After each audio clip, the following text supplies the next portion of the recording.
Hello aspirants, welcome to daily news analysis of the Hindu. Today the date is 12th November, so let's get started. First news is with respect to 10 armed militants killed by CRPF in Manipur. तो यहाँ पर जो मणिपुर में violence है वो अभी भी रुकने का नाम नहीं ले रहा है।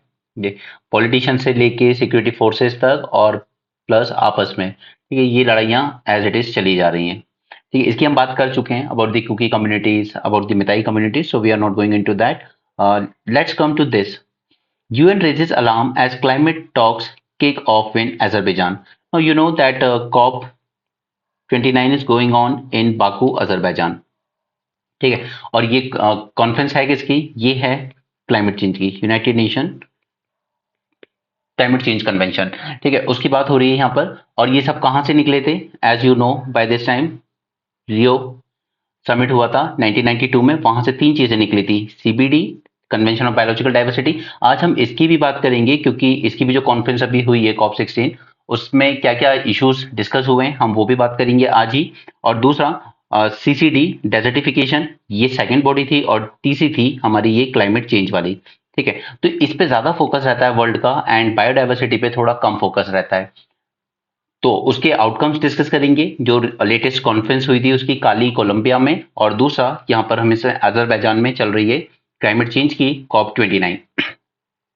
नाउ इससे रिलेटेड कुछ टर्म्स हैं जो मैं आपको आगे, एक और डिस्कशन पेज है उस पर बताऊंगा।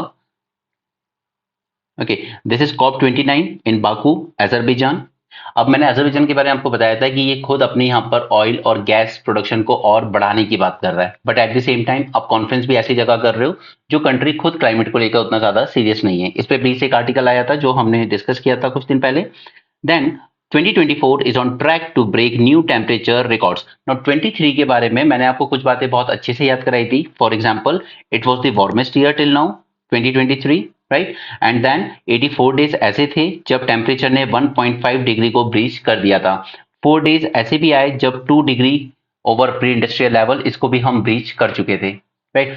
अब 23 के भी रिकॉर्ड को तोड़ने के लिए ऑन ट्रैक है 2024। उसके अलावा ये जो पूरा डेकेड निकला है 2015 से 24 will also be warmest decade ever recorded. ठीक है, तो ये 23 के बारे में और 24 के बारे में ये फैक्ट्स याद होने चाहिए, ये आपके मेंस के आंसर को एनरिच करेंगे।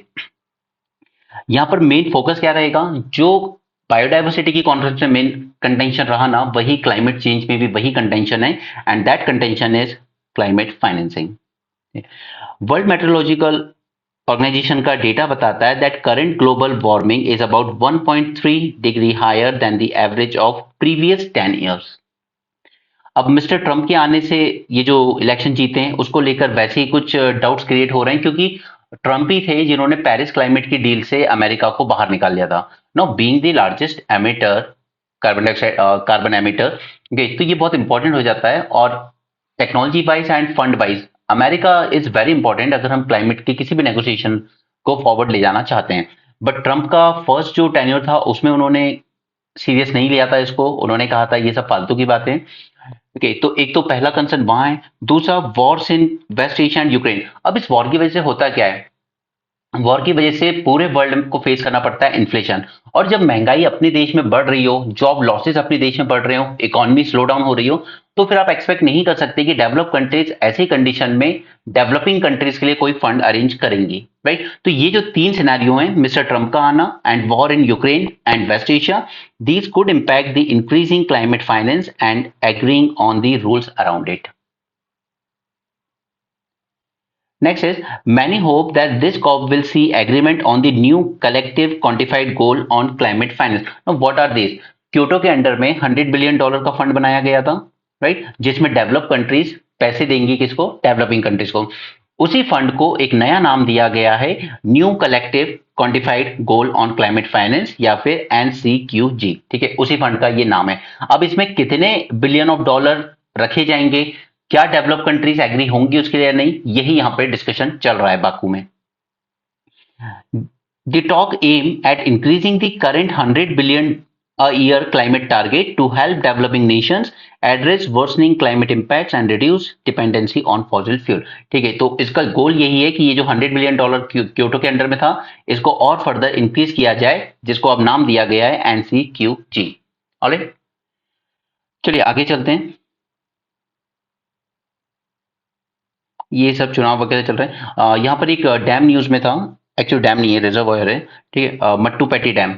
ऐसा ही एक लेक आया था बिहार से न्यूज़ में, तो इसका बस याद रखिएगा मुतीरा फुजा रिवर पर है, क्योंकि हमारी जितनी भी वेस्ट फ्लोइंग रिवर्स है ना, छोटी-छोटी केरल साइड, वेस्टर्न घाट में, उनका नाम ज़्यादा याद भी नहीं रहता है, लेकिन वहाँ पे अगर कोई रिजर्वॉयर टाइप की चीज़, क्योंकि ये भी उतना ही अच्छा टूरिस्ट स्पॉट है, जितना कि आपका ऊटी वगैरह है, तो कई बार आ सकता है कि मट्टूपेटी रिजर्वॉयर मैच करने के लिए, तो जस्ट रिमेंबर मुथियारपुझा रिवर पर बना हुआ है ये। यूपी पीएससी एस्पिरेंट्स का प्रोटेस्ट चल रहा है, ये तो आपने देख ही लिया होगा, बिकॉज यहाँ पे ये दो चेंजेस इंट्रोड्यूस करना चाहते हैं कि ये एग्जाम एक नहीं 2 दिन में होगा, एंड सेकंड थिंग इज कि इसके बाद कुछ नॉर्मलाइजेशन किया जाएगा, क्योंकि 2 पेपर होंगे, कोई सा इजी हो सकता है, कोई टफ हो सकता है, तो नॉर्मलाइजेशन किया जाएगा। अब इसमें प्रॉब्लम ये होती है, सबसे बड़ी ट्रांसपेरेंसी नहीं रह जाती। ठीक है, हमने इनफैक्ट यूपीएससी के जो एग्जाम होते हैं, ईपीएफओ, राइट, राइट, एपीएफसी, ये भी अलग अलग शिफ्ट में जब हो रहे थे, तब इन पर भी एलिगेशंस लगे थे कि हाँ, कहीं ना कहीं आपने पेपर लीक हुआ है, क्वेश्चंस लीक हुए थे। कुछ लोगों ने प्रूफ भी दिए थे, बट यूपीएससी ने एज ऑलवेज डिनाई कर दिया था। तो ये जो दो डिमांड्स हैं ये स्टूडेंट्स की हैं कि ये दोनों खत्म किया जाए, एक दिन में एक ही शिफ्ट में एग्जाम हो, एंड ये नॉर्मलाइजेशन जैसी चीजें ना की जाए, क्योंकि इसमें ट्रांसपेरेंसी नहीं होती है, ये कई बार बैकडोर एंट्री बन जाता है दूसरों के लिए। एनीवे, यहाँ पे हमारे 51st chief justice of India आए, 51st chief justice of India mister Sanjeev Khanna. Now अगर आपने थोड़ा बहुत भी पॉलिटी पढ़ा है, तो आपने एक और जस्टिस का नाम सुना होगा पहले, नोन एज एचआर खन्ना, ठीक है, ये उन्हीं के भतीजे हैं। ओके, इसलिए नेपोटिज्म, परिवारवाद, इसके एलिगेशन जुडिशरी पे हमेशा लगते रहते हैं। हमारे डीवाई अभी चंद्रचूड़ जी रिटायर हुए, उनके फादर भी चीफ जस्टिस ऑफ इंडिया रह चुके थे, अब ये चीफ जस्टिस ऑफ इंडिया बने हैं, और इनके अंकल थे जस्टिस एचआर खन्ना, जो वो इमरजेंसी के टाइम इंदिरा गांधी जी के केस में इन्वॉल्व थे, राइट। तो नेपोटिज्म के जो एलिगेशन लगते हैं जुडिशरी पे, कहीं ना कहीं थोड़े जेन्युइन भी हैं। इन्होंने कहा है कि I will work on improving the trial reforms and promoting mediation, और इनका टेन्योर होगा 6 मंथ्स का। नाउ आपको पता होगा कि ये सीनियोरिटी के बेसिस और आपकी एज के हिसाब से डिसाइड होता है, यहाँ कोई फिक्स टेन्योर नहीं होता है चीफ जस्टिस ऑफ इंडिया का। वो डीवाई चंद्रचूड़ थे, जिनको 2 साल मिल गया, अदरवाइज इतना मिलता भी नहीं है किसी को, क्योंकि सबकी एज नियर बाय ही रहती है।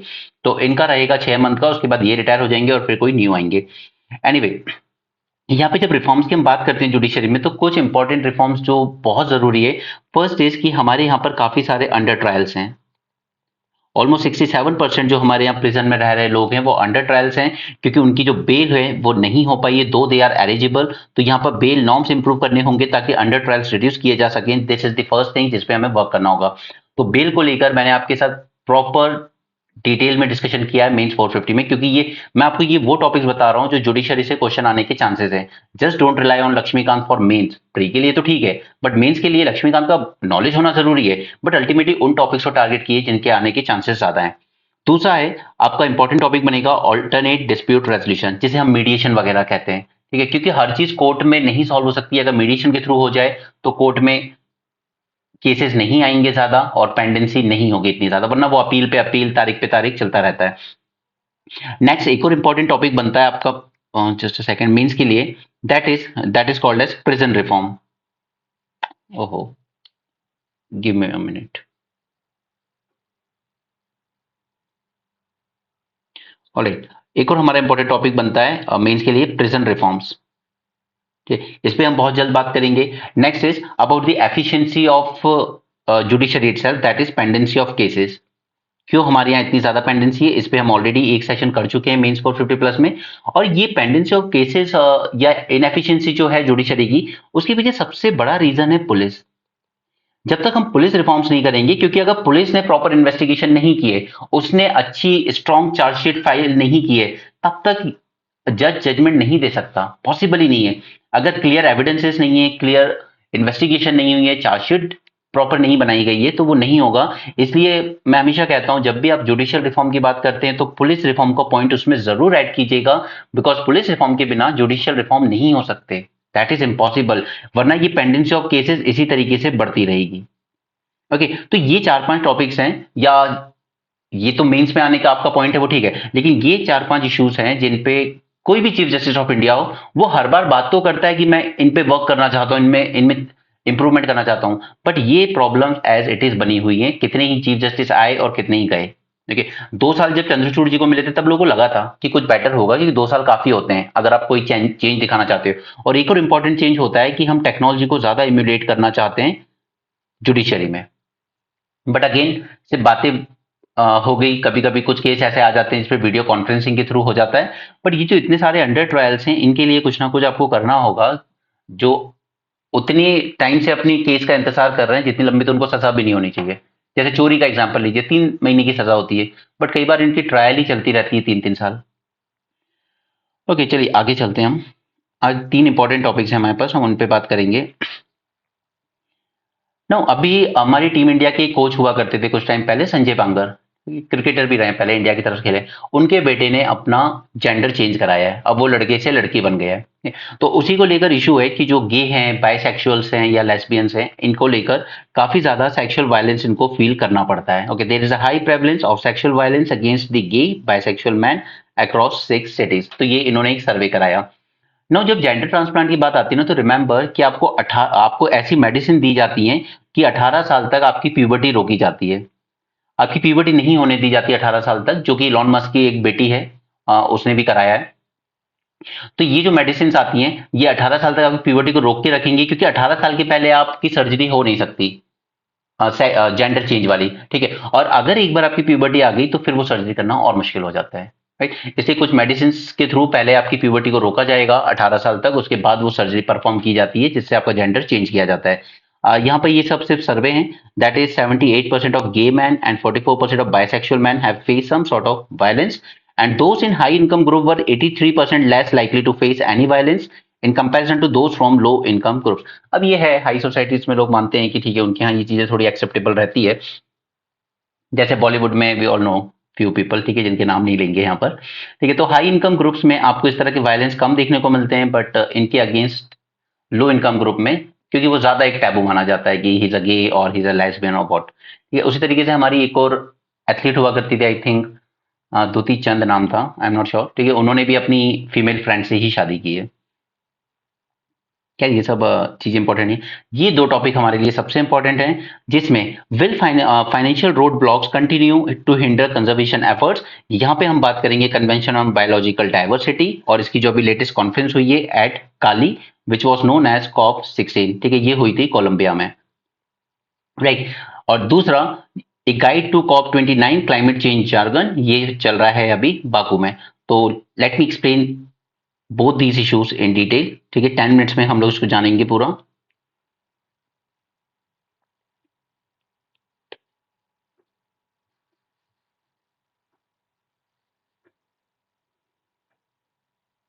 ओके, हम रियो समिट, ये अब तक आपको याद हो ही जाना चाहिए डेफिनेटली। ठीक है, रियो से ही तीनों बॉडीज निकली थी। सीसीडी बहुत कम न्यूज में रहता है, इसकी भी कॉन्फ्रेंस ऑफ पार्टीज चलती रहती है यहाँ लगी। बट अभी हम बात करते हैं यहाँ पे सीबीडी की, that is convention of biological diversity. ये थी इसकी COP16 meeting.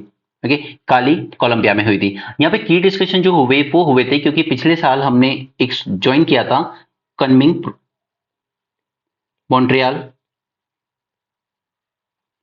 Global biodiversity framework.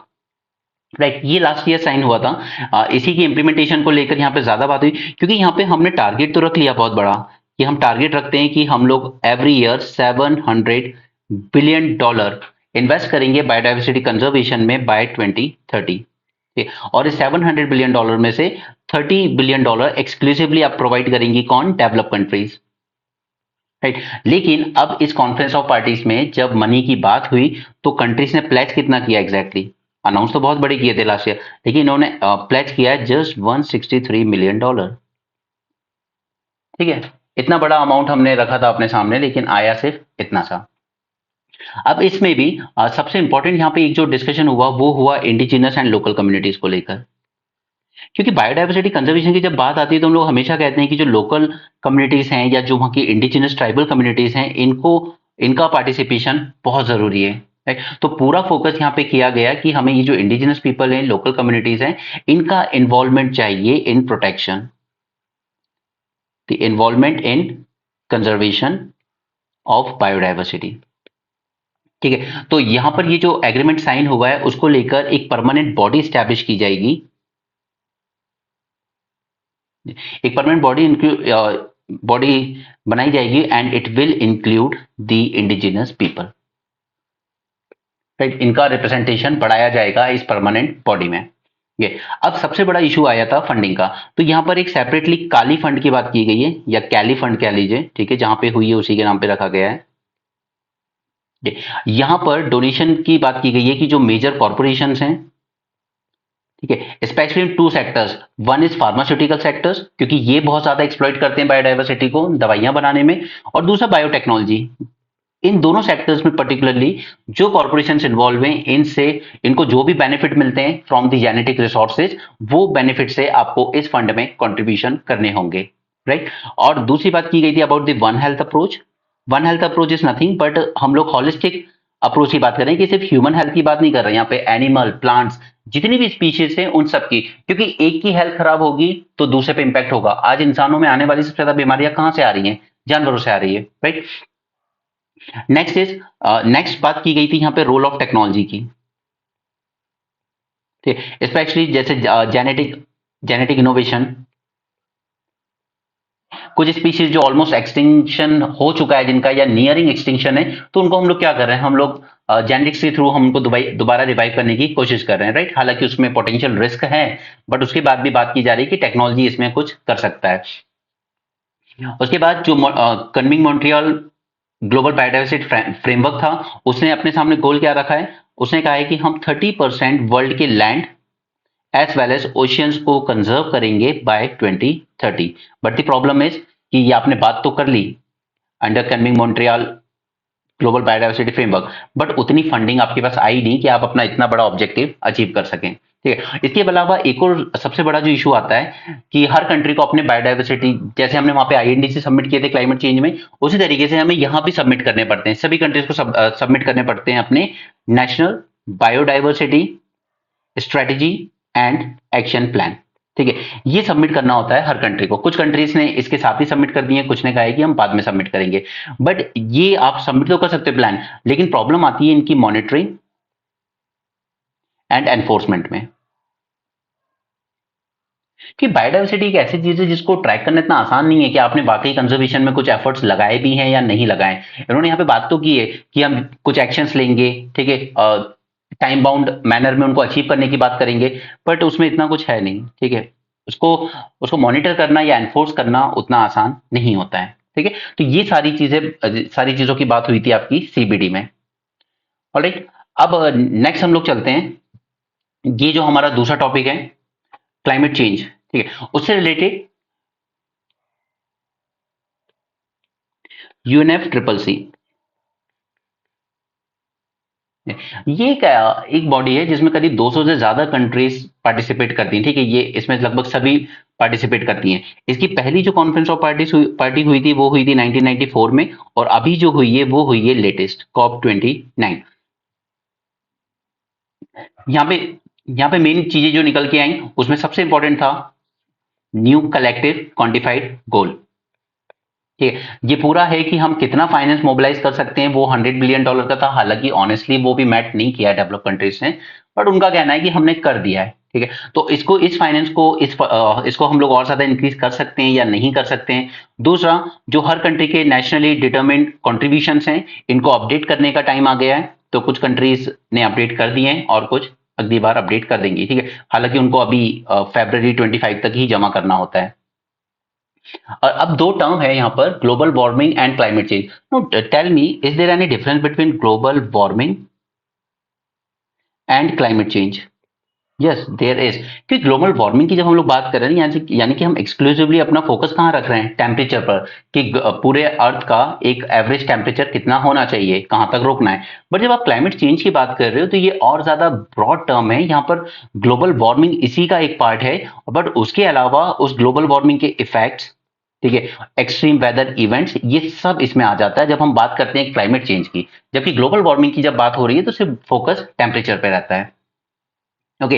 इसके बाद यहाँ पे बात की गई दूसरी की ग्रीन हाउस गैसेस, ठीक है, इनको किस तरीके से इनको रिड्यूस किया जा सकता है, specially carbon dioxide and methane, क्योंकि इनकी वजह से ही हमारा जो ग्लोब का पूरा टेम्परेचर है वो ज्यादा बढ़ता है। दूसरी बात की गई अबाउट द नेट जीरो, कि हर कंट्री अपने नेट जीरो बनने तक कितनी सीरियस है। अब नेट जीरो होता क्या है? यानी कि जितना एक कंट्री से कार्बन एमिशन हो रहे हैं उतना ही कार्बन एमिशन वो सिक्विस्टर कर रहा है, यानी कि नेट जीरो हो रहा है ओवरऑल। ठीक है, सिक्विस्टर कैसे कर सकते हो आप कार्बन कैप्चरिंग टेक्नोलॉजीज लगा लीजिए, या सबसे इजी मेथड है फॉरेस्टेशन ज्यादा कर लीजिए, ट्रीज वगैरह ज्यादा प्लांट कर लीजिए, राइट। तो हमने अपना गोल क्या रखा है नेट जीरो होने का 2070।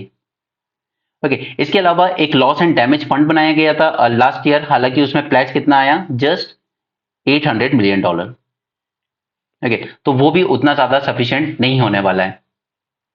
दूसरा इको टर्म आता है carbon offset. Carbon offset you know same चीज कि जितना हम एमिशन कर रहे हैं उतना ही हम किसी ना किसी तरीके से दोबारा कैप्चर कर लें। और ये जितना भी ये जो कार्बन मार्केट है, मैंने आपके साथ एक सेशन किया हुआ है on the India's carbon market, वो certificates, trading and all those things, ठीक है, तो वो दोबारा डिटेल में नहीं जाएंगे। बट ये कार्बन ऑफसेट का जो मैकेनिज्म है ये कहां से निकला है, ये निकला है under the article 6 of Paris agreement. तो वहीं पे इसकी सारी बात हुई थी, carbon trading market and all those things हम लोग बनाएंगे वगैरह वगैरह। ओके, तो ये दोनों आर्टिकल्स जो थे आपके कंजर्वेशन एफर्ट्स, यहां से क्या क्या निकल के आया, हमने 6-7 इंपॉर्टेंट पॉइंट जान लिए और COP29 से रिलेटेड कुछ टर्मिनोलॉजीज जान ली कि ये सब क्या होती है। ओके, आगे चलते हैं। ये सब छोड़िए आप, ये एक्सपर्ट्स लिखते रहते हैं, LAC एग्रीमेंट में क्वेश्चंस अभी भी हैं, डिटेंट हुआ है कि नहीं हुआ है, ठीक है, no one is asking you कि आप उतना एक्सपर्ट लेवल पे जाके बात कीजिए, जस्ट कीप इट सिंपल। यहाँ भी इन्होंने सेम चीजें लिखी है, giving shape to India carbon credit mechanism already means 450 plus में इंडिया की कार्बन मार्केट पर ही हमने 40 मिनट्स का डिस्कशन किया हुआ है, उसके डिटेल नोट्स भी वही हैं, आपको मिल जाएंगे, ठीक है, आप वहां से देख लीजिए। मीन्स 450 में कोई टॉपिक करने का पर्पस यही रहता है कि जब ये चीजें एग्जाम के लिए तो इंपॉर्टेंट है, बट ये जब बार बार आएंगी तो हम सिर्फ ये देखेंगे कोई न्यू पॉइंट्स है तो ठीक, otherwise we don't need to go into that again, ठीक है, हमारे पास सफिशिएंट कंटेंट है अपने एग्जाम के लिए।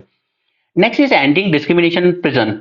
नो, एंडिंग डिस्क्रिमिनेशन प्रिजन से रिलेटेड अभी सुप्रीम कोर्ट ने एक जजमेंट दिया था कि जो आपकी प्रिजन मैनुअल है वहां पे सबसे बड़ा कंसर्न क्या आ रहा था कि लोगों की कास्ट देखकर उन्हें वर्क एलोकेट किया जा रहा था। अगर कोई ST SC या अदर लोअर कास्ट से आ रहा है तो उसको काम दिया जा रहा था toilet cleaning and so on, अगर कोई हायर कास्ट से आ रहा है तो उसको दिया जा रहा था cooking sort of work, right. तो ये जो प्रिजन मैनुअल्स थी इनको सुप्रीम कोर्ट ने कहा कि आप इनको रिफॉर्म कीजिए, अगर, क्योंकि प्रिजन मतलब यानी क्या, स्टेट गवर्नमेंट कर रही है जो कर रही है, अगर स्टेट का तो काम है डिस्क्रिमिनेशन रोकना, लेकिन अगर वही डिस्क्रिमिनेशन को प्रमोट करने लग जाए तो फिर वो बहुत बुरी बात होगी, राइट। तो ये जजमेंट आया था थोड़े दिन पहले, हमने डिस्कस किया था, इसी से रिलेटेड ये आर्टिकल है।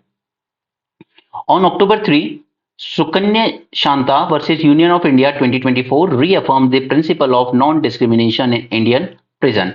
The rules in jail manuals segregating prisoners based on their caste was at the heart of this challenge. और सुप्रीम कोर्ट ने इसको कहा कि ये बिल्कुल गलत है, आप इस तरीके से नहीं कर सकते कि एक पर्टिकुलर सेल है तो इसमें ST SC वालों को रख दीजिए, एक पर्टिकुलर सेल है इसमें OBC वालों को रख दीजिए, जनरल कास्ट हायर कास्ट वाले हैं इनको दूसरे सेल में रखिए, ये सेग्रीगेशन और फिर इनको वर्क एलोकेशन, ये सब इस बेसिस पर नहीं हो सकता।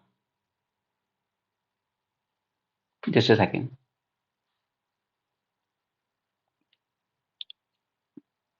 Okay, no, where the basis was either irrational, arbitrary or prohibited ground, it could not withstand the scrutiny of equality code under article 14 and 15 of the constitution, और सुप्रीम कोर्ट ने इसको पूरी तरीके से ड्रॉप कर दिया, ठीक है। अब ये सारी शुरुआत हुई कहां से, ये जो आर्बिट्री सेग्रीगेशन करने की बात की गई है ये कहां से शुरुआत हुई है, ये शुरुआत आज की नहीं है। Punjab police rules, they distinguish undertrial prisoners as a better class and ordinary class, यानी कि उन्होंने पहले से ये मान लिया है कि ये पर्टिकुलर अगर कोई पकड़ा गया है तो ये किस क्लास से आ रहा है, तो उसको वो डिफ्रेंशिएट और सेग्रीगेट कर देते हैं between better class and ordinary class. Only the better class were exempted from wearing the handcuffs, आपके हाथों में हथकड़ी लगाई जाएगी या नहीं ये पुलिस डिसाइड करेगी बेस्ड ऑन कि आप कौन से क्लास से आते हैं, ठीक है। तो यहां भी सेग्रीगेशन हो गया, ये फिर इक्वालिटी कहां रह गई, कानून तो यही कहता है ना कि in the eyes of law everyone is equal. Next is economic and social consideration could not be the basis for classifying prisoners for the purpose of handcuffs। अमीर है तो हैंडकफ नहीं लगाएंगे, गरीब है या तो हैंडकफ लगाएंगे, तो ये ठीक नहीं है, तो इसको भी सुप्रीम कोर्ट ने बिल्कुल खत्म किया था। सिमिलरली गोवा दमन दीव के प्रिजनर रूल्स थे, they treated prisoners differently from for writing welfare letters. Class 1 prisoners they could write 4 letters per month, class 2 prisoners they could write 2 letters, ठीक है। यानी कि आपको अगर कम्युनिकेट करना है बाहर किसी से तो वो भी डिसाइड किस बेस पे कर रहे हैं, वो क्लास 1 prisoner, क्लास 2 prisoner।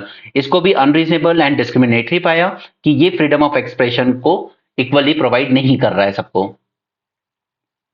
अब ये जो प्रेजेंट केस है सुकन्या शांता, यहां पे इशू था कास्ट हायरार्की को लेकर, क्योंकि आपको जो वर्क और लेबर प्रोवाइड किया जा रहा है inside the prison, it is on the basis of the caste. कुछ को दिया जा रहा है क्लीनिंग एंड स्वीपिंग के जॉब्स, कुछ को दिए जा रहे हैं कुकिंग के जॉब। इरिस्पेक्टिव कि कौन किस तरह का क्राइम करके आया है, आपकी कास्ट पे डिसाइड हो रहा है। It perpetuated caste identity and prevented an equal opportunity to reform. Okay, तो इसे भी सेट असाइड किया कोर्ट ने कि ये डिस्क्रिमिनेटरी है। It goes against the article 14 and 15 और डायरेक्शंस दी गई स्टेट्स को कि आप 3 महीने के अंदर इसमें अमेंडमेंट कीजिए और इसको रिफॉर्म कीजिए।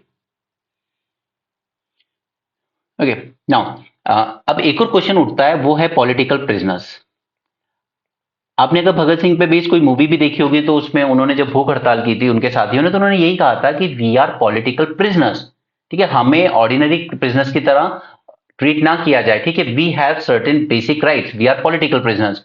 तो यही केस कोलकाता हाई कोर्ट के सामने भी आया था और क्वेश्चन था whether Maoist who were waging a war against the state using arms and charge under unlawful activities prevention act 1967 and other special statutes such as NIA, could they be treated as a political prisoners? This was the question in front of the court. अब पहले lower court वगैरह ने कहा तो बिल्कुल treat नहीं कर सकते, फिर कलकत्ता हाई कोर्ट में गया, उन्होंने कहा नहीं कर सकते हैं, बिल्कुल कर सकते हैं, क्योंकि उन्होंने ये कंक्लूजन निकाला कि believers of any kind of political movement are to be acknowledge as political prisoner. अब ये माओइस्ट हो सकते हैं, ये कम्युनिज्म फॉलो कर सकते हैं, बट किसी भी तरह की पॉलिटिकल मूवमेंट है अगर, तो आप इनको पॉलिटिकल प्रिजनर्स की तरह ही ट्रीट करेंगे। And they can not be held that those who participate in unlawful activities can not be recognized as a political prisoner.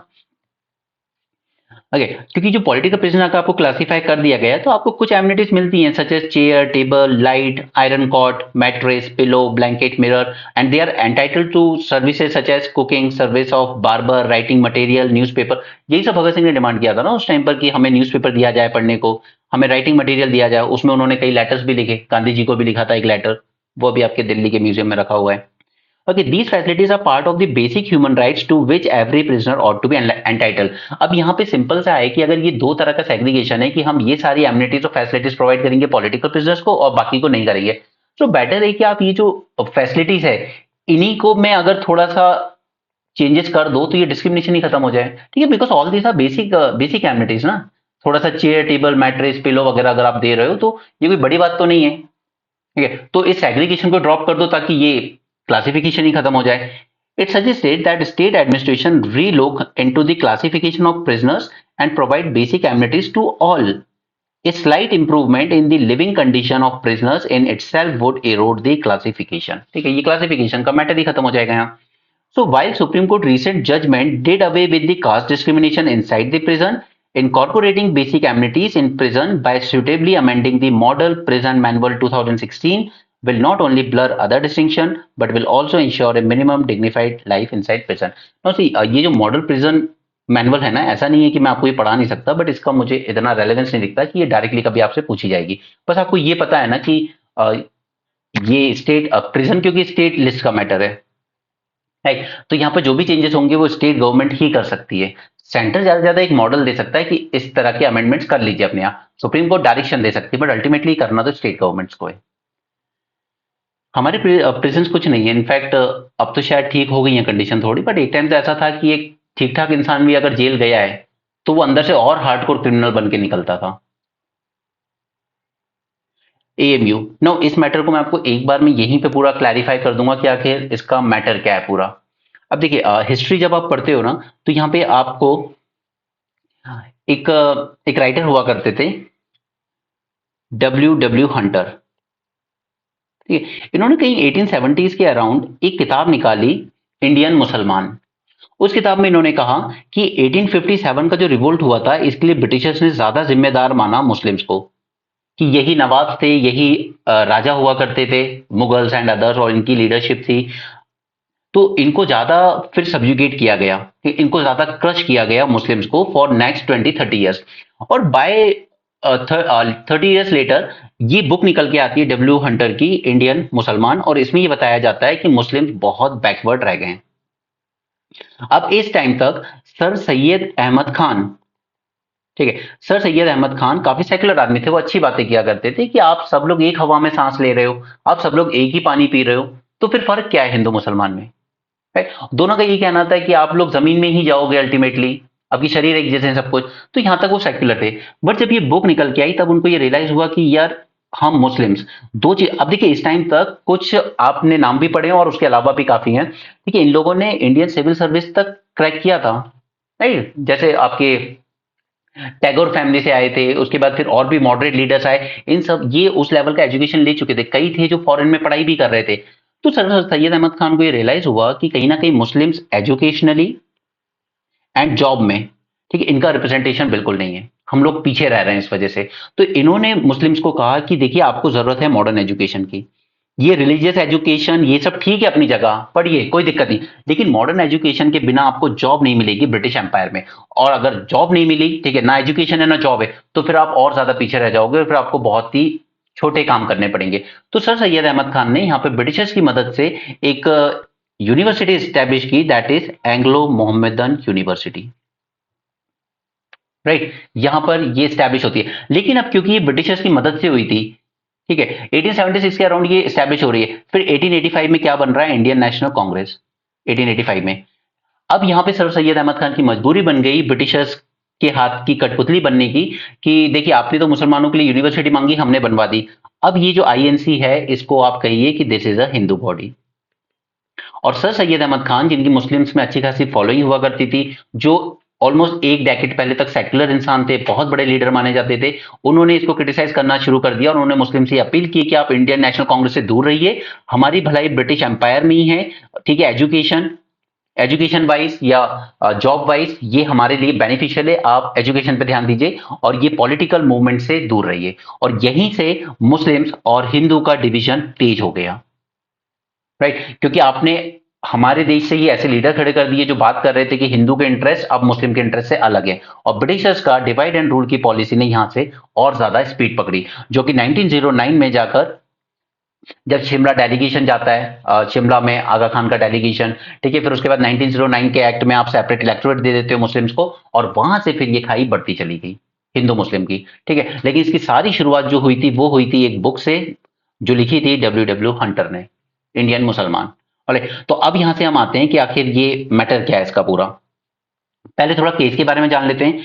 Fourth in majority से सुप्रीम कोर्ट ने 1967 में एक केस आया था, अजीज बादशाह वर्सेस यूनियन ऑफ इंडिया। ठीक है, इसमें एक रूलिंग दी गई थी, उसको ओवरटर्न कर दिया है, which previously served as the basis for denying Aligarh Muslim university it's minority institution status. ठीक है, ये जो बादशाह केस था, इसने कहा था कि अलीगढ़ मुस्लिम यूनिवर्सिटी, क्योंकि गवर्नमेंट का एक एक्ट है proper Aligarh Muslim university act, तो गवर्नमेंट के स्टैच्यू के अंडर में स्टैब्लिश की गई है, इसे कोई माइनॉरिटी के लोगों ने खुद स्टैब्लिश नहीं किया है, इसलिए हम इसको डिनाई कर रहे हैं कि आपको माइनॉरिटी स्टेटस नहीं दिया जाएगा। ठीक है, ये रूलिंग थी 1967 में। अब इसको ओवरटर्न कर दिया गया है इस केस में, और यहां पर सुप्रीम कोर्ट ने कहा है कि नहीं, आपको माइनॉरिटी स्टेटस दे दिया जाएगा, प्रोवाइडेड कि आप प्रूफ कर पाएंगे कि ये माइनॉरिटी इंस्टीट्यूशन है। Article 30 article 30 clause 1 of constitution guarantees religious and linguistic. अब देखिए जब बात हम कर रहे हैं ना माइनॉरिटी की, तो माइनॉरिटीज हमारे यहाँ दो ही तरह की रिकग्नाइज की जा सकती है, या तो रिलीजियस माइनॉरिटी हो या फिर लिंग्विस्टिक माइनॉरिटी हो। ठीक है, जैसे now don't get me wrong, but हम मान ले चलो एक बार को कि जब 1931 का सर्वे हुआ था ना, तो ब्राह्मण्स वर काउंटेड सेपरेटली। ठीक है, अगर आप 1931 का उठा के देखेंगे गूगल से, तो ब्राह्मण्स अलग से काउंट किए जाते थे सेंसस में, वो अपने आप को हिंदू में काउंट नहीं करते थे। और सेकंड कॉलम जब आप देखोगे तो उसमें हिंदूस लिखा होगा। ठीक है, ब्राह्मण की पॉपुलेशन अलग कैलकुलेट होती थी। अगर हम मान लें एक बार को ब्राह्मण्स की, चलिए ये सिर्फ संस्कृत बोलते हैं आज, जैसे एक सिनेरियो इमेजिन कर लीजिए, तो क्या ये अपने लिए लिंग्विस्टिक माइनॉरिटी का स्टेटस डिमांड कर सकते हैं? बिल्कुल कर सकते हैं। ठीक है, जस्ट हाइपर एक सिनेरियो इमेजिन किया हमने। ठीक है, उसी तरीके से तो हमारे यहाँ पे सिर्फ रिलीजियस ही नहीं, इवन लिंग्विस्टिक माइनॉरिटीज को भी ये राइट दिया गया है। In fact it is a fundamental right that they can establish and manage their own education institutions of their choice. Right, ये है आर्टिकल 30 का क्लॉज 1। लेकिन इसके साथ ही क्लॉज 2 भी कुछ बातें बताता है। It further mandates that the state must ensure equality of treatment in granting aid to all education institutions regardless of their minority status. अब ये स्टेट पर ऑब्लिगेशन है। पहला 30 क्लॉज 1 ने क्या कहा, इसने माइनॉरिटीज को राइट दे दिया, बट क्लॉज 2 ने क्या किया, उसने स्टेट पर यानी कि गवर्नमेंट पर भी एक ऑब्लिगेशन लगाया कि अगर आप एजुकेशन इंस्टीट्यूशन को फंडिंग दे रहे हो तो फिर माइनॉरिटी इंस्टीट्यूट को भी दीजिएगा, आप किसी भी तरह का डिस्क्रिमिनेशन नहीं कर सकते इसमें। Then Article 15, Clause 5. These minority institutions are exempted from providing reservation for scheduled caste and scheduled tribes, and they may also reserve up to 50% of seats for students from their own community. अब यहीं से सारी problem शुरू होती है Aligarh Muslim university में। उनका कहना है कि हम ST SC का रिजर्वेशन एप्लीकेबल नहीं करेंगे, this is first thing. Second, हम 50% जो सीट्स हैं अलीगढ़ मुस्लिम यूनिवर्सिटी में वो हम रिजर्व करना चाहते हैं फॉर मुस्लिम स्टूडेंट्स ओनली। ठीक है, ये दो चीजें समझ में आई अंडर आर्टिकल 15 क्लॉज 5। ठीक है, ये चीज कॉन्स्टिट्यूशनली आपको प्रोवाइड की गई। Then in landmark TMA Pai foundation case 2002, Supreme Court clarified that a minority status should be determined based on the demographic composition of the concerned state rather than the national population. अब ये कई बार demand की जाती थी कि केरल में तो हिंदू कम है, ठीक है, नॉर्थ ईस्टर्न स्टेट्स में क्रिश्चियंस 90% है, सपोज नागालैंड में, और हिंदू कम है, तो फिर वहां पे हिंदूज को माइनॉरिटी का स्टेटस दिया जाए। ठीक है, तो ये चीज पाई फाउंडेशन में सुप्रीम कोर्ट ने कहा कि हाँ, डेमोग्राफिक कॉम्पोजिशन देखा जाएगा स्टेट लेवल का रादर देन नेशनल लेवल पर। ऐसा नहीं है कि केरल में आप कहेंगे कि मुस्लिम्स माइनॉरिटी है, ऑल इंडिया लेवल पे माइनॉरिटी हो सकते हैं बट केरल में नहीं है। नागालैंड में क्रिश्चियंस ऑलमोस्ट 90% है, ठीक है, तो they are not the minority. तो वहां माइनॉरिटी की जो बेनिफिट है वो क्रिश्चियंस को नहीं जाएंगे, वो वहां हिंदू को जाएंगे। तो ये एक अलग केस है सुप्रीम कोर्ट का पाई फाउंडेशन का। अब हम आते हैं इस पूरे केस के बैकग्राउंड पे। 1875 सर सैयद अहमद खान इन्होंने स्टैब्लिश की Mohammedan Anglo Oriental College in Aligarh to offer modern British education. See modern education की बात की जा रही है क्योंकि जॉब तो उसी से मिलेंगी, ठीक है, रिलीजियस एजुकेशन अपनी जगह ठीक है, but modern education rooted in Islamic values to the Muslims. ये शुरुआत हुई 1875 में। देन 1920 में Aligarh Muslim university act pass किया गया और इसने क्या किया, ये जो कॉलेज था एंग्लो मोहम्मदन कॉलेज, इसको मर्ज कर दिया साथ में मुस्लिम यूनिवर्सिटी एसोसिएशन इनटू AMU, और ये दोनों मिलकर, ये कॉलेज और मुस्लिम यूनिवर्सिटी एसोसिएशन, ये दोनों मिलकर क्या बन गए, Aligarh Muslim University under Aligarh Muslim university act of 1920। अब क्योंकि ये गवर्नमेंट के एक्ट के थ्रू बनी है, ठीक है, क्योंकि यहां पे जो बना है ना बॉस, वो सिर्फ कॉलेज बना है, ये कॉलेज है सिर्फ, ठीक है। आज जो अलीगढ़ मुस्लिम यूनिवर्सिटी है वो बनी है उस कॉलेज के, और ये मुस्लिम यूनिवर्सिटी एसोसिएशन से मिलकर Aligarh Muslim University under the act of government. अब केस यही था कि गवर्नमेंट के स्टैच्यू के अंडर में बनी हुई यूनिवर्सिटी, माइनॉरिटी इंस्टीट्यूट तो हम उसको कहेंगे जो आपकी माइनॉरिटी लोगों ने खुद बनाई हो, लेकिन यहां तो गवर्नमेंट ने बनाई है, तो क्या क्यों हम इसको माइनॉरिटी माने, ठीक है। यहीं से ये केस की पूरी शुरुआत होती है। Now under section 23 of this act, Aligarh Muslim university act, इस एक्ट में लिख दिया गया that only Muslims were permitted to be the members of university governing body, और इसकी जो गवर्निंग बॉडी है यानी बोर्ड है उसको कहा जाता है कोर्ट। यानी कि इस एक्ट के अंडर ही सेक्शन 23 में ये लिख दिया गया कि यहां पर इस कोर्ट में या इस बोर्ड में सिर्फ मुस्लिम्स ही बैठ सकते हैं, वही डिसीजन मेकिंग में रहेंगे, ठीक है। Then while the institution primarily cater to Muslim students, okay, but students from other religious communities can also be admitted. Board में यानी कि जो कोर्ट है, ठीक है, जहां से सब कुछ कंट्रोल होगा यूनिवर्सिटी में, उसमें ओनली मुस्लिम्स रहेंगे as per this act section 23, लेकिन स्टूडेंट्स प्रिडोमिनेटली मुस्लिम्स रहेंगे बट अदर रिलीजन के भी स्टूडेंट्स को एडमिशन दिया जा सकता है, ठीक है। फिर हम आते हैं 1951 में, this mandate for Muslim only representation in the court was abolished. अब ये जो सेक्शन 23 था कि बोर्ड में या कोर्ट कहें इसको, ठीक है, कोर्ट याद रखिएगा, कंफ्यूज नहीं होना, जो गवर्निंग बोर्ड है उसी को कोर्ट कह रहे हैं यहाँ पे। ये सेक्शन 23 अबॉलिश कर दिया गया इन 1951, राइट। दिस सेक्शन 23 अबॉलिश कर दिया गया, यानी कि अब जो कोर्ट है उसमें भी नॉन मुस्लिम्स बैठ सकते हैं। Subsequent amendment in 1965 redistributed the court's power among other administrative bodies with provisions allowing the President of India to nominate members to it. अब 65 में आपने क्या किया कि यहां पर इस कोर्ट में चाहे नॉन मुस्लिम्स हो, कोई भी हो, प्रेसिडेंट भी चाहे तो नॉमिनेट कर सकते हैं किसी को कि इस इंसान को बिठाइए। सपोज कोई बहुत अच्छा है, अपनी फील्ड का एक्सपर्ट है तो। देन 1967 में आता है फेमस अजीज बादशाह केस। अब यहां पर जो अमेंडमेंट किए गए थे गवर्नमेंट की तरफ से 1965 में, उसको अपहेल्ड किया गया कि yes these amendments are okay.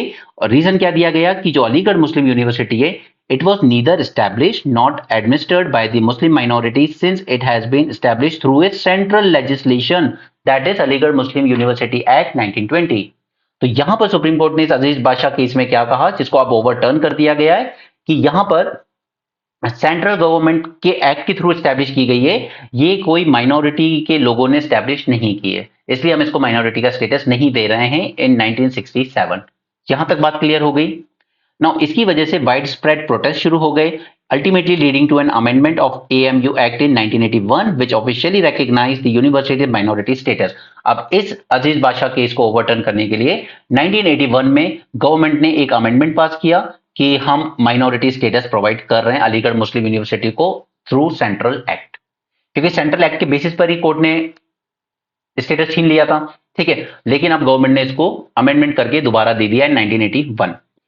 Then वहां से सब चीजें चलती रही। 2005 में इन्होंने क्या किया, university introduce A policy reserving 50% of seats in post graduate medical courses for Muslim students. अब ये चैलेंज किया गया इलाहाबाद हाईकोर्ट के सामने, उसने स्ट्रक डाउन कर दिया 50% पॉलिसी, रिजर्वेशन पॉलिसी पहले से भी थी, लेकिन इन्होंने कहा कि हम पोस्ट ग्रेजुएट मेडिकल कोर्स जो है उसमें भी 50% रिजर्वेशन देंगे मुस्लिम्स को। तो ये इलाहाबाद हाईकोर्ट ने स्ट्रक डाउन कर दिया on the ground that university did not qualify as the minority institution as per Aziz Basha ruling. अब देखिए अजीज बादशाह रूलिंग को सुप्रीम कोर्ट ने क्या कहा था, माइनॉरिटी स्टेटस नहीं है। हालांकि उसके बाद जब गवर्नमेंट ने अमेंडमेंट किया 1981 में, तो उसने कह दिया था कि माइनॉरिटी इंस्टीट्यूशन का स्टेटस हम इसको दे रहे हैं। बट अब इलाहाबाद हाईकोर्ट ने फिर से इसी केस को रेफर कर दिया कि हम इस रूलिंग के अकॉर्डिंग इसको बिल्कुल माइनॉरिटी इंस्टीट्यूशन नहीं मानते। फिर 2006 में 2 जज की बेंच ने कहा कि अभी फिलहाल के लिए हम इस रिजर्वेशन पे स्टे लगा रहे हैं, बट इस केस को हम लार्जर बेंच के पास भेजेंगे। 2019 में this case was Aziz Basha case, this was again referred to the 7 जज बेंच। ठीक है, अब पहली बात तो ये कि आपने 3 जज बेंच से डायरेक्ट कहां भेज दिया, 7 जज बेंच पे, जो कि बिल्कुल ठीक नहीं है। ठीक है, 3 जज बेंच के बाद ये केस जाता है 5 जज बेंच के पास, फिर 7 जज, और फिर जरूरत पड़े तो 9, 11 एंड 13, इस तरीके से जाता है। ये 13 आज तक की सबसे बड़ी बेंच बनी है केशवानंद भारती केस में, राइट। तो यहां पर ये जो इसको स्किप किया गया, तो यही इसका पहला क्रिटिसिज्म बन गया कि ये गलत हुआ। ओके, 3 जज से आपने सीधे 7 जज बेंच को रेफर कर दिया मैटर। फिर 2023 में चंद्रचूड़ कंस्टिट्यूटेड ए 7 जज बेंच टू हियर दिस। अब मेजोरिटी ने यहां पे रूलिंग क्या किया, इन्होंने आर्टिकल 30 को इंटरप्रीट करते हुए कहा that education institutions established prior to adoption of constitution 1920 में एस्टैब्लिश हुई are equally entitled to the protections granted under article 30 clause 1। Okay. It also clarified that the statutory enactment conferring legal recognition or status upon such institution do not compromise their minority character.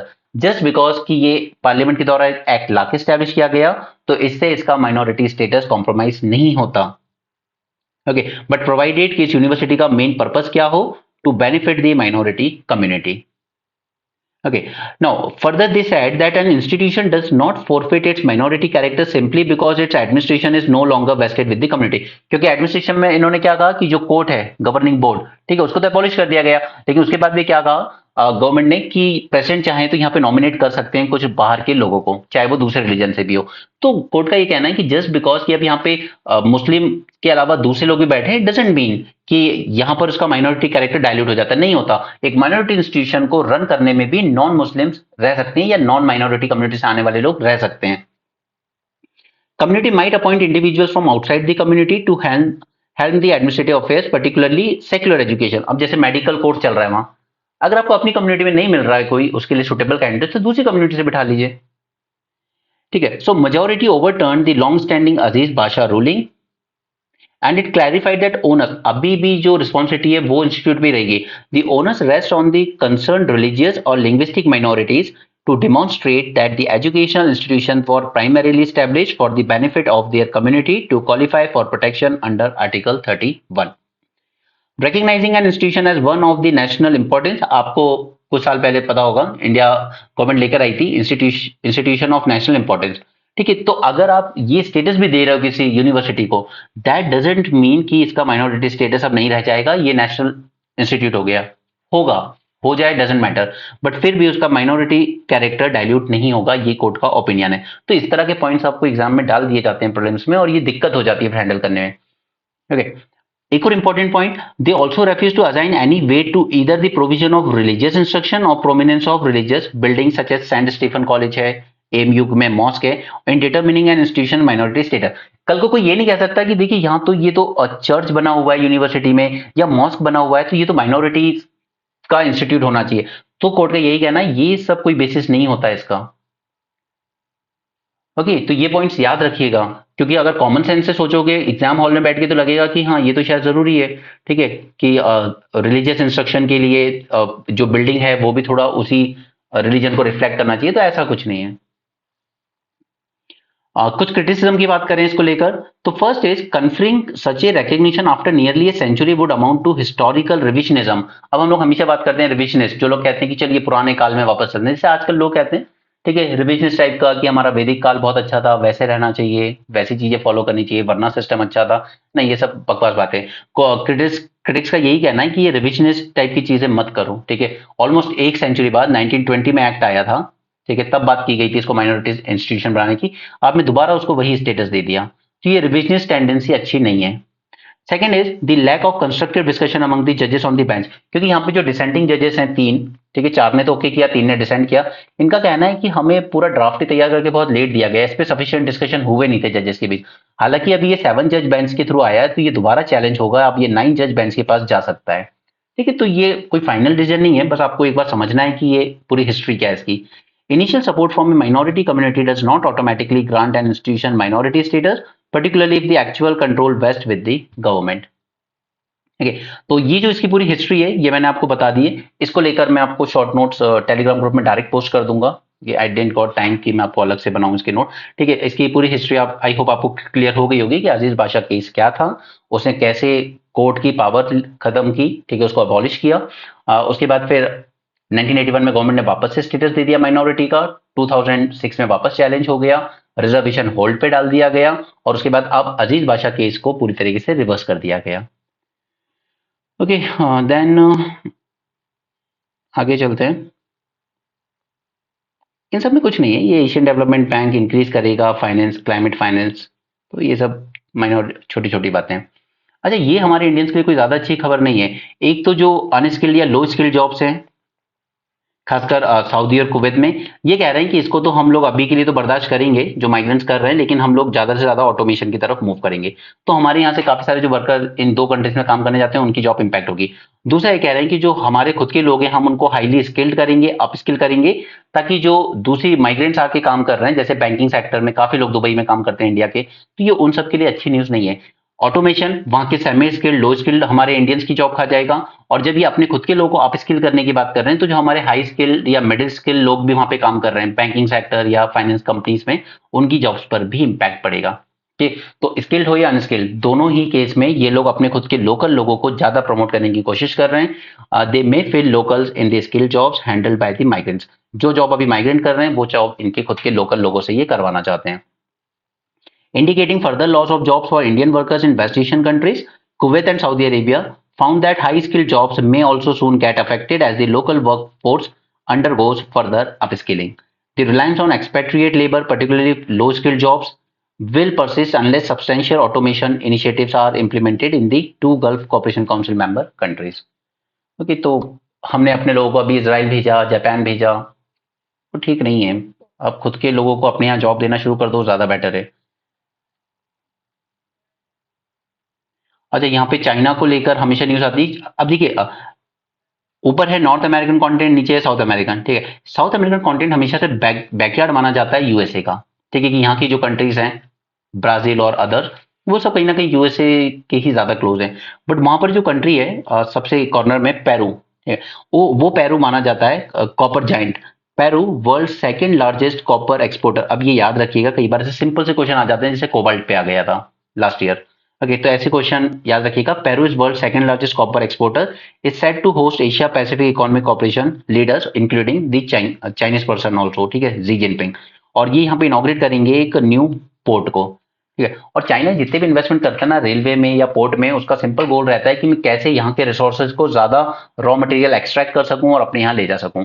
China आज वैसी policy follow करता है जैसे Britishers India के साथ करते थे एक टाइम पर। ओके। और सबसे बुरी बात है कि ये कहाँ हो रहा है, यूएसए के बैकयार्ड में। सो ट्रंप ऑलरेडी इस चीज में यूएसए पीछे रह चुका है बाइडेन एडमिनिस्ट्रेशन में, और ट्रंप आके इन सब चीजों को रिवर्स करेगा, क्योंकि वो एक ऐसा इंसान है जो ओपन थ्रेट देता है सामने वाली कंट्रीज को। चाइना के इतना क्लोज जाना है तो फिर उसके रेpercussions वो खुल के फेस होते हैं वहां पे। ठीक है, आज वेनेजुएला वेनेजुएला में जितना मैस क्रिएट हुआ है वो पूरा यूएसए का किया हुआ है। और उसके अलावा एक और कंट्री है क्यूबा, उसमें भी जितना मैस क्रिएट है वो सब यूएसए ने क्रिएट किया है, क्योंकि उसकी सीधी पॉलिसी है। बाकी दुनिया में जो चल रहा है वो तो मैं हैंडल करूंगा ही करूंगा, लेकिन मेरे खुद के बैकयार्ड में अगर कोई दूसरी कंट्री आके इन कंट्री से क्लोज आएगी तो वो ओपन थ्रेट रहता है यूएसए का, और हमेशा से रहा है। बाकी सब स्पोर्ट्स न्यूज हैं। Okay, so that's it for this session. Thanks for joining, have a great day and keep learning.